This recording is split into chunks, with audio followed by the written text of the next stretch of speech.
안녕하세요. 중국 상해에서 다양한 IT 소식 전해드리고 있는 아로랑입니다. 오늘은 좀 늦은 갤럭시 언팩에 대한 내용들 그리고 개인적인 생각 말씀드려볼까 하는데요. 자, 우선 언팩은 다들 보셨으리라 생각합니다. 아니면 요약 영상을 보셨을 수도 있고 그것도 아니라면 한 장으로 정리된 스펙표만 보셨을 수도 있고요. 그것도 아니라면 얼마에 나왔다더라 정도는 들어보셨을 거라 생각합니다. 사실 갤럭시 신제품에 대한 관심도가 예전 같지 않은 게 현실입니다.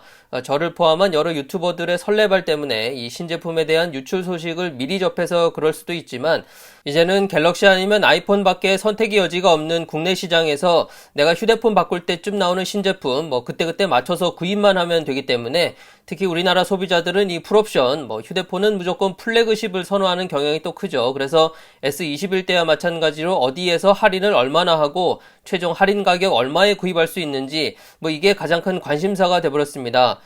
국내 최대 갤럭시 관련 카페만 둘러봐도 온통 할인 얼마, 어디서 구입하면 저렴, 요런 얘기들로 도배되고 있으니까요.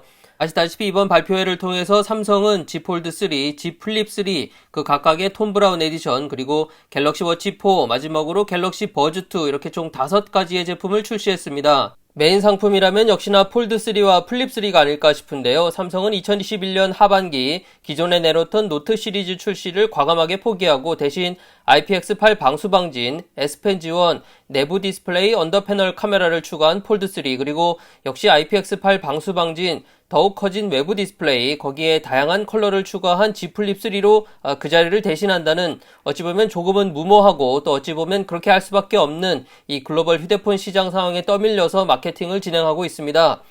제품이 판매되고 그 결과를 받아봐야겠지만 분위기만 보면 어째 삼성이 원하는 방향으로 순조롭게 진행되는 것 같진 않아요. 폴드3에 대한 소비자들의 반응 정말 딱 한마디로 표현한 댓글이 눈에 띄었는데요.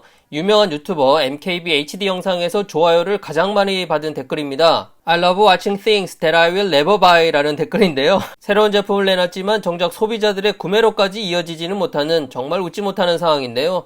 반면 플립3에 대한 반응은 국내외 할 것 없이 상당히 괜찮아 보입니다. 자, 이런 엇갈린 반응 이유가 뭘까요? 제 개인적인 의견을 말씀드리면 가장 큰 이유는 뭐니뭐니 해도 가격인 것 같습니다.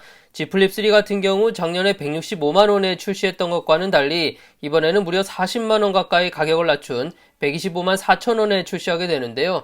가격을 낮추고도 이 199만 8,700원에 출시하는 Z 폴드 3와는 다르게 가격 체감면에서 이 정도면 구입해볼만 한데 라는 가격대까지 내려왔죠. 뿐만 아니라 7가지 다양한 컬러 그리고 더욱 다듬어진 디자인 또 거기에 더 커진 외부 디스플레이 덕분에 활용도도 업그레이드가 됐기 때문에 이제서야 제대로 된 제품이 나왔다는 평가가 많은 것 같습니다.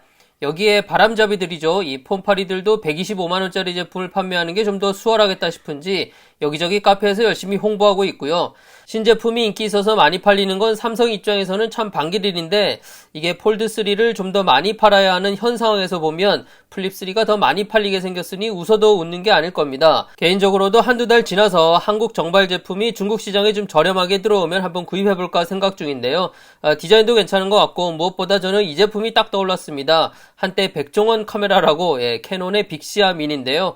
HD급 동영상 촬영이 가능하면서 촬영 화면을 볼 수 있다는 장점 때문에 오래전에 단종되고 중고 시장에서 어렵게 구할 수 있었던 제품임에도 이 브이로그용으로 상당히 인기가 많았었는데요. 그래서 플립3가 좀 아쉬운 점이라면 이 접어서 세울 수 있다는 걸 마케팅 포인트로 삼고 있는데 업그레이드 하는 김에 내부 카메라 스펙도 좀 올려가지고 브이로그용으로도 활용할 수 있다 이런 생각은 왜 안 했을까요? 자, 얘기가 좀 다른 길로 샜습니다. 폴드3 같은 경우 나름 분석한다는 사람들의 말을 들어보면 이 노트 시리즈를 구입하는 사람들은 가격보다는 성능, 특히 신기술에 대해 더 큰 관심이 있기 때문에 이번 폴드3도 200만원에 출시하긴 하지만 그런 측면에서 좀 팔리지 않겠나 예상들을 하더라고요. 그런데 그 신기술, 그게 결국은 Z 폴드3의 발목을 잡지 않았나 생각합니다. 신기술 1세대임을 감안해서 거기에 폴딩 디스플레이라는 것까지 고려한다 하더라도 이 프로토타입에 가까운 UPC를 200만원짜리 제품에 탑재해서 판매하는 것은 좀 선을 넘은 게 아닌가 싶어요. 작년에 세계 최초로 UPC를 탑재하고 욕이란 욕은 다 먹었던 ZTE의 엑손 20을 기억하실지 모르겠습니다만 제가 보기엔 현재 Z 폴드 3의 UPC는 작년 엑손 20 수준과 크게 다르지 않아 보입니다. 지금 보시는 샤오미 미믹스 4만큼은 아니더라도 갤럭시 최고 플래그십에 대한 소비자들의 기대치는 어느 정도 충족시켜줘야 하는 건데 지금의 UPC는 삼성 프리미엄에 이 폴더블 디스플레이라서 구현하기 어려웠다는 더블 프리미엄까지 더해서 100번 양보한다 하더라도 쉽게 납득하기 어려운 수준입니다. 참고로 왼쪽이 미믹스4 언더패널 카메라로 촬영된 사진이고요. 오른쪽은 미11 울트라 전면 카메라로 촬영된 사진입니다. 디스플레이로서의 성능을 올렸으니까 카메라 결과물은 못 쓸 수준일 것이다 라는 일부 카더라 주장을 무색하게 할 정도로 실사용에 지장 없을 사진을 뽑아주고 있죠. 기술 민감도가 높은 소비자들에게 판매할 제품에 경쟁사보다 못한 프로토타입에나 들어갈 만한 기술을 넣어놓고 가격은 가격대로 받겠다고 하고 있으니까 그래서 상대적으로 가격도 저렴하고 완성도까지 높아 보이는 이 플립3가 오히려 더 돋보이는 게 아닌가 싶습니다. 자, 오늘은 삼성의 신제품들에 대한 이런저런 얘기 해봤는데요. 방수되는 폴더블 스마트폰, S펜을 사용할 수 있는 폴더블 스마트폰, 한 해 한 해 점점 완성형이 되어가는 갤럭시 Z 폴드와 Z 플립은 분명 반가운 일입니다. 하지만 여전히 대부분의 소비자들은 Z 플립이 아이폰 미니를 대체할 만한 이유, Z 폴드가 갤럭시 노트나 아이패드 미니를 대체할 만한 이유를 찾지 못하는 듯 보입니다.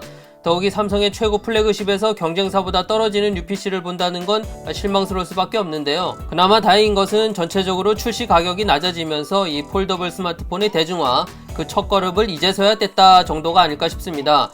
다이소에서 1,500원이면 구입할 수 있는 후면 링 하나로도 해결되는 접히니까 세울 수 있다 이런 초딩스러운 마케팅 포인트 말고 폴더블이라 가능한 좀 더 세련된 이유 소비자들은 원하고 있다는 점, 내년 폴더블 스마트폰에서는 꼭 보여줬으면 하는 바람입니다. 이상 중국 상해에서 저는 아론왕이었고요. 다음 영상으로 또 뵙겠습니다. 감사합니다.